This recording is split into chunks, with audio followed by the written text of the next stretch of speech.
Welcome to the Transforming Lives panel podcast. I'm one of your hosts, Sharmin Prince. And I am your other host, Mitzi Dadoun.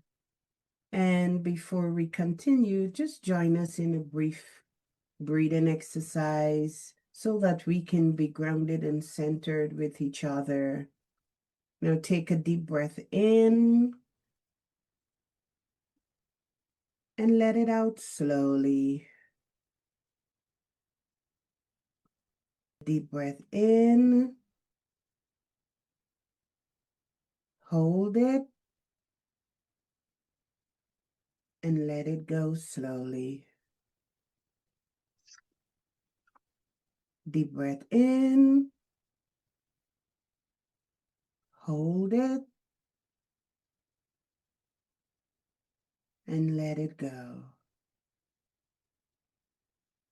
Deep breath in, hold it, and on the exhale, just let go of everything that did not serve you today.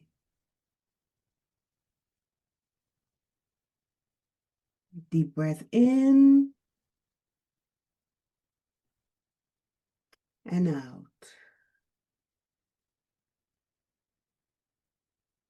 One last time, in and out.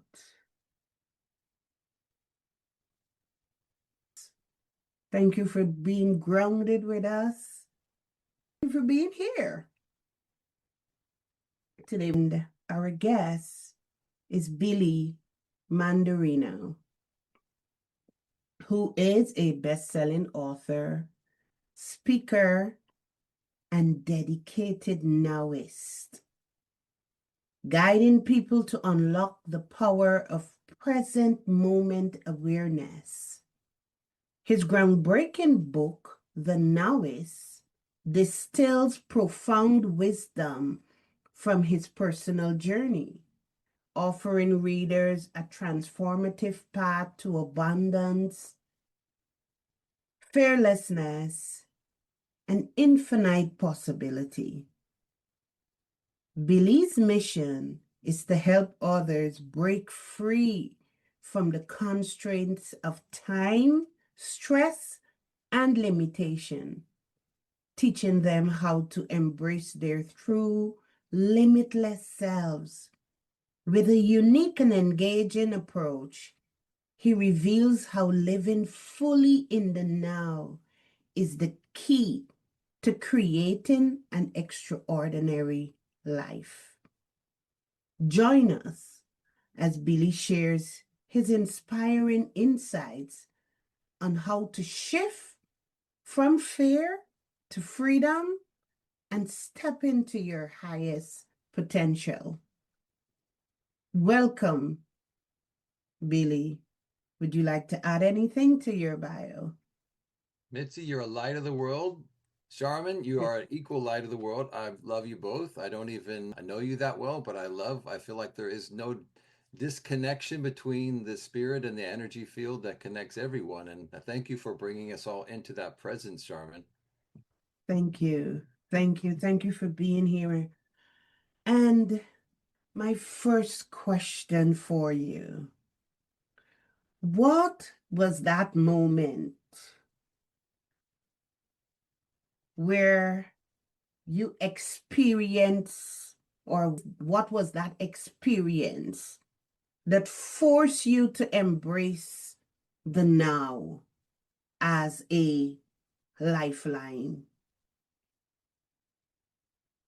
Wonderful question. It is always answered in different ways because truly being in the present moment, different things come through. And we live in this linear chronological timeline with we're all kind of caught in this physical time that is illusionary. And when I found the present moment to be this vertical, eternal, divine moment, and it was crossed with that linear time, that present moment, that sweet spot, that crossification was the now. And so many times in my life, I'm sure you both can agree with this, you find yourself caught up in the chronological time, thinking about the past, worrying about the future. living out of your highest self, which only lives in the present moment. Only divine minds live in present moment awareness. There is no time in the heavenly realm and the highest selves of your what you come from, what you return to. It never lives in past future awareness. But as we are all human beings having this incarnation, we get caught up in our trauma, our pasts, our disappointments, our hopes, our wishes, our desires. That was me up till I was about 20 years old, when I was about almost 19 to 20. I had a traumatic event that happened in high school. I was a pole vaulter. I broke my pole. I hit my head on the back of that box where the pole goes into and had some brain trauma. And then it just seems like from that moment on, I was so caught up in having to overcome past trauma. That trauma was one that led me from a childhood trauma where I was a divorced kid of 6 with my mom and dad and having to pick which parent to live with. And then that was a trauma. So when I broke my pole and I had that brain injury, it seems like all the traumas were culminating into this one physical trauma that made me aware of all the traumas. So from there, I'm 57 now, but from there, I led this journey knowing that I was meant for so much more than living in this past trauma, worries of this trauma carrying over to my family and to my children.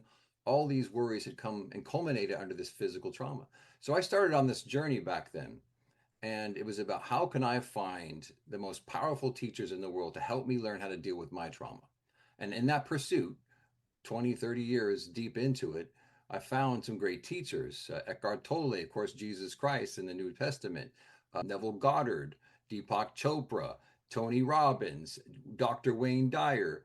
I just was in this deep dive from that accident that led me on this path that has led me to this moment now, where in 2017, when the book The Nowist was downloaded from my highest self, connection to the highest part of me, that brought me into full awareness of what that 19-year-old boy was experiencing, and that flash of enlightenment. In the Zen tradition, they call it a satori, or a flash of enlightenment, and how you realize and you awaken to this physical body, but you also awaken to your highest self, which is what everything is connected to, where it returns to, what it comes from. What your calling is in this incarnation is to connect back to that self that is the truth, that does not live in time. Thus, the Nowist was born, and I've been continuing serving people around the world through teachings, live events, concerts, one on one coaching. It's about creating this legion of Nowists. And that's my biggest mission and dharma in this world. So was it literally sort of like in that moment when you had that accident where you felt it, or that was sort of the moment that you identify where things started to shift? Well, Charmaine kind of asked, like, what was that quintessential, that moment, that quantified moment, that quantum moment, if you will, where it took me out of my physical awareness. That was the moment. From there, I've had other satoris. That was the initial satori where I woke up to my false self, the ego, right? I love how Wayne Dyer calls the ego the EGO, edging God out, your ego. My ego had run my life so solely run my life up to that point, and my whole world was stuck in accomplishing. I became I was a severe people pleaser from that trauma from childhood, when I was 7, having to sit on that stand and pick my mom or my dad, with 6 kids having to pick which parent to live with. It just all, and that flash of enlightenment, it's a satori in the Zen tradition, where your flash of awareness, it gave me a glimpse, a very brief glimpse, into something bigger than my ego, and it started that journey. Then there's so much, and the book is a spiritual memoir about how I found the present moment to be the most powerful, life-changing moment of your day, that we all spend such a fraction of our time, physical time, in the present moment. We're always future traveling, looking for outcomes, trying to compete with the Joneses, living in this outcome focus instead of living in present moment awareness, divinely connected to God in the oneness. That's where 90% of my day I live in present moment awareness. 10% is worldly duties. And that ratio is what I teach, what I purport, what I inspire people to live through, and give them techniques and uh, concepts, precepts, rules to live by to help them get into that ratio. Could you share some of those concepts that you're talking about? Oh, there's so many. There's 12, 15 in the book, but there's a series of challenging prayers, I guess you might say. The Nowist meditation is a simple 4 prayer meditation. It takes 1 minute. But that's the one I always like to start with, because when you can start with a prayer, that beautiful prayer that Charmin opens up with, which is a breath. Breath is the quickest way to get in the present moment, connected to your body, detaching from the outcome of physical time, living in the most magnetic part, which is your heart. When I breathe, part of the book is teaching heart breath, how to breathe into your heart, breathing from your heart, which is this powerful source of your body, as if it were a lung, breathing present moment awareness in. But the beautiful thing about the Nowist meditation is it's 4 prayers. And when you can master that meditation, you can do it with your eyes open, and a convergent prayer, a divergent prayer with your eyes closed. And that prayer gets you out of physical time. It gets you what I call above the planet, hovering above the planet, 3 miles above the planet. It's a visualization, it's your imagination connected to your breath, connected with a mudra. There's an arm motion, there's a mudra and a mantra. That prayer to me is, if you want to learn how to drop into present moment awareness as an active way of life, you can go to billymandarino.com. We've got 600 videos on our YouTube channel that can teach you a lot of these concepts. But that Nowist meditation, speaking of all the different modalities that we have, that's a very powerful one, I think, for people interested in what is this Nowist life? What does it mean to be a Nowist? And it's nothing new. Eckhart Tolle, Jesus Christ, so many wonderful teachers have talked. Ram Dass, Be Here Now, so many great books about living in present moment awareness. This is my spiritual memoir of how I found it to serve my life emotionally, socially, spiritually, financially. It just helps me connect to the truth, which is this present moment awareness. So, Billy, I'm listening to you, and it's it feels like a spiritual journey, and where you find your infinite self.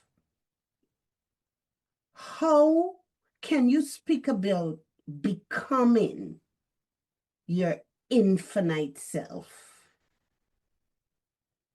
There is a 12-week program that I love to take people through, which is called Becoming Your Infinite Self. And it's a one-on-one journey I take with you. It's a 12-week program, an hour and a half to 2 hours every session. But to do that, it starts right here. If you want to learn the Nowist meditation, if you want to start learning how to reprogram your subconscious mind, which happens before you go to bed, before you wake up in the morning, it's your subconscious world. And I'm sure both of you know this, but your subconscious world, 95% of everything we do is done with our subconscious mind. We're not even aware of it. So reprogramming your subconscious mind is how you can find the present moment as a way of life. It starts with your habits, morning rituals, evening rituals, daily rituals. That's what's so powerful about the Nowist meditation. It's a 1 minute prayer. It's a meditation you can do while you're driving, while you're walking, before you go to bed, when you wake up. It's about habits. What William Wordsworth said, habits rule the unreflecting herd. Most of us don't reflect on our habits. We just get up and do the same thing we did the day before. 40 to 50,000 thoughts that we have. We had the same 40 or 50,000 thoughts yesterday. We're going to have them tomorrow. People don't interrupt their pattern. I'm just here to scratch that record so it can't play again. Interrupt the pattern. Let's start something new to work on that subconscious programming so more can show up in your life that you really want, attached to what you really want in your life, which is ultimately to be your highest self, the best version of your highest self. What's the biggest illusion or limiting belief one would have to dismantle in order to get there? Do you know what the name of God is? I'm going to speak a little biblical text if you don't mind. That's okay. In Exodus, Moses was given God's name. It's only given one place in the Bible. I am that I am. That is the name of God. And then how do most of us use our I ams? I am not enough. I am tired. I am sick. I am broke. I am lonely. You're basically blaspheming more than you've ever blasphemed in your life when you start applying that I am presence to yourself, to your problems, to your limitation, to your lack. I am not enough is most people's subconscious programming. When you can change that vernacular, when you can change that powerful word, I am enough, into an inculcated energy source in your body and connect to it regularly, that it becomes who you are. I am enough is something I've had to work on for my whole life. I'm a recovering people pleaser. I know it. Coming from trauma, coming from childhood trauma, it's just that rear view mirror. You constantly flick, you're driving down the road and you constantly will check in the rear view mirror. Well, I'm driving this car down my life and I occasionally will glance up there and I'll see some trauma back there. I just have to stay on that 95% of that windscreen, headed forward with my present moment awareness, focused on what I want in this moment and not looking back. A lot of people live their entire life driving that car, looking in the rearview mirror, and you crash every time. But Billy, if I trained my brain to think I am not enough, or I was told I'm not enough. So I was socialized in that environment where I believe it because I was told about, that I am not enough. I grew up, I lived it, I lived in limitation. How do I change that? Charmin, once again, we go back into subconscious programming, conscious patterns. So I'll tell you a quick story about how powerful interrupting your subconscious pattern can be to your present moment awareness and how you live in chronological linear time. Because that's really the deep work. The deep work is to give in present moments where give your full attention to present moment, vertical, divine line time, crossing your physical life in these times. I was born, I'm 57. How much time have I spent living in present moment awareness? A fraction of my 57 years have I spent. It's literally been a decade that I've spent as an obsessed person living in present moment awareness as a way of life. Most of us don't take that time. This is a new concept. The problem is we just live so much in the physical world that we lose it. Our subconscious programming. That is the key. So recently, I'm a real estate professional. I'm a property manager and a realtor. And I'll tell you a really quick story about how to interrupt that pattern and how I did it intuitively. See, I believe our intuition is the greatest gift God has given us, the power of our gut reflex. You have a choice to make. You have a person to connect with, a business deal, a relationship, an opportunity. And you think your thinking mind is the lie and your feeling is the truth. That gut intuition is what has guided me out of so many problems in my life. But it took me a long time to drop that awareness from here into here, to getting into that more powerful energy chakra, which is the heart being the most magnetic part of the body. So, being a real estate professional, I had a few real estate transactions that were happening. And then January 1st, right before the holidays, they all fell apart. All three of them disappeared. And I thought, what is it in me? I'm doing a good job. I'm taking care of my clients. I'm working hard. I'm doing all the correct things. But these all, and it's never happened in my 18-year career, that had never happened. So I thought, okay, there's something in me, subconscious. There's something my point of attraction is causing this. So I take full responsibility for what's happening in my life. And that's step one. Most people don't want to take responsibility. They want to medicate it. They want to drink it or work it out or do something to accommodate that distraction mentality so they don't have to deal with it. But if you can drop into your awareness, you wait, something is going to come up, an idea, a thought, a synchronicity, a sign will show up, a spiritual breadcrumb will show up. But if you have the awareness and the eyes of awareness to see these synchronicities, I had the awareness to instantly go, wait a minute, these three properties fell out of escrow for something I attracted. So I realized, okay, I need to go on a fast. So what I did, I went on a 3-day water fast. And once again, if you go back to the story of Job in the Bible, Satan and God, right, had this contest. They said, hey, Job's only faithful to you, God, because you give him everything. He's got beautiful families, wealth, he's good looking, he's got all this power and this social power. So God said, I don't believe that. I think he'd be faithful no matter what. So God takes everything away from him. Job loses everything, his family, his wealth, his health, and then he basically becomes destitute, but he doesn't give up his faith. So God then rewards him with double of everything that he had lost. So back to my story, these three escrows fell apart. And I went on this 3-day water fast and I went in a deep meditation.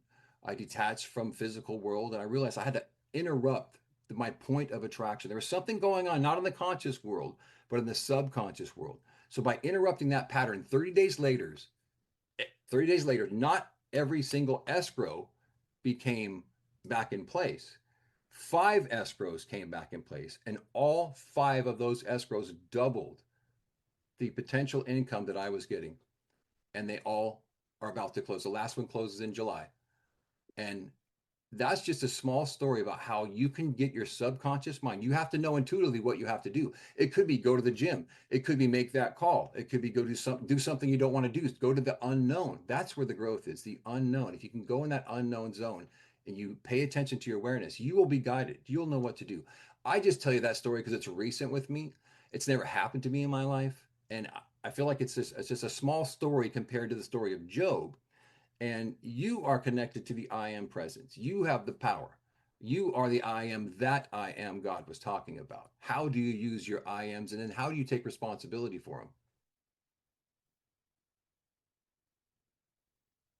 So when you were going through that 3-day water fast, were you still going about your day-to-day life and business, or were you primarily sort of meditating for that 3 days, or like what did that look like? So my wife and daughter, we have a beautiful 18-year-old daughter who's graduating from high school in a couple of days. And our life is, we have a wonderful, we're blessed with this wonderful life together. We have a cute little dog, Pepper. She's 11, and we just have this beautiful life. And my wife and daughter are like, you can't do this. They know me as a spiritual, crazy nowist guy for the last decade, teaching people, traveling the world, speaking, doing live events, and my band, writing music and performing music. I've just been so obsessed with bringing people into this nowist prowess, if you will. I said, hey, I got to do this. They both know I was pretty disappointed in this kind of loss, if you will, for our family, because our daughter's going to college. This was going to be funds to help support her college. And it all just fell apart around New Year's Eve, New Year's Day. And I said, I got to do this. So I had to live my life. I'm a property manager. I had lots of business to do. Still have every day, take care of my wife, my daughter, my dog. I still have my businesses and all these other things I have to do. I just did it as if I was doing podcasts, the same thing. I still lived in my regular life. It's just I was doing the nowist meditation constantly. I was living in meditation.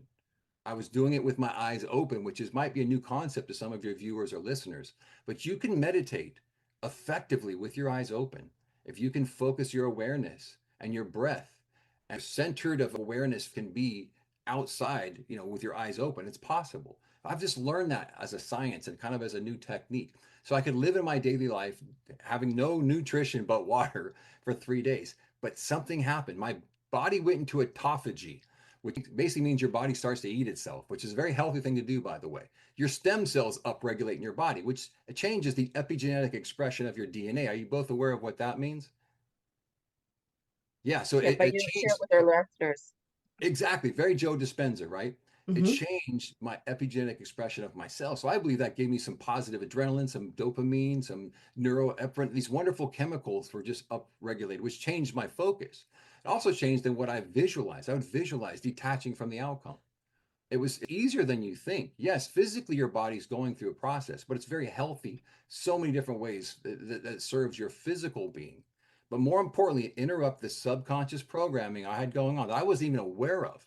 I just looked at what was showing up in my life. People could do it if you have a divorce or a breakup or a health condition.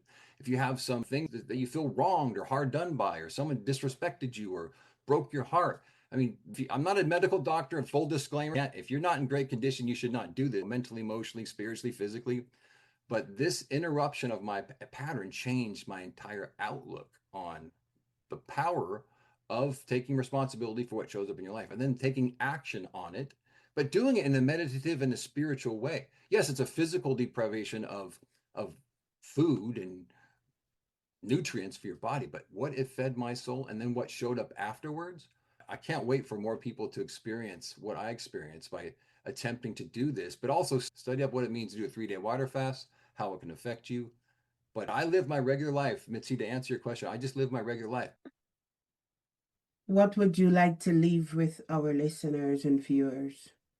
I just want to say thank you from my most magnetic part of my body, which is my heart, which is connected to the soul. I just thank you both for this really turned on, switched in conversation. I brought a lot of good things through your beautiful questions to people that we get to serve. We get to be the light for people in this. And I'm just grateful. But if you want to find out more about the teaching, about the upcoming movie we're working on, you go to billymandarino.com, my name.com. And it all links out to all of our social media. We've got, like I said, almost 600 videos for free on my YouTube channel. And then we've got LinkedIn, TikTok, Instagram. But if you want to find out what our film is about, you go to 4nowfilm.com. fornow film.com, and you can see what our movie's about. It's helping people emerge from trauma, and that's the greater mission I have with the Now, is to help people in trauma, because I don't know if you know, but 2/3 of the planet has an unresolved trauma they don't even know they have because it's subconscious. Thank you once again for being here.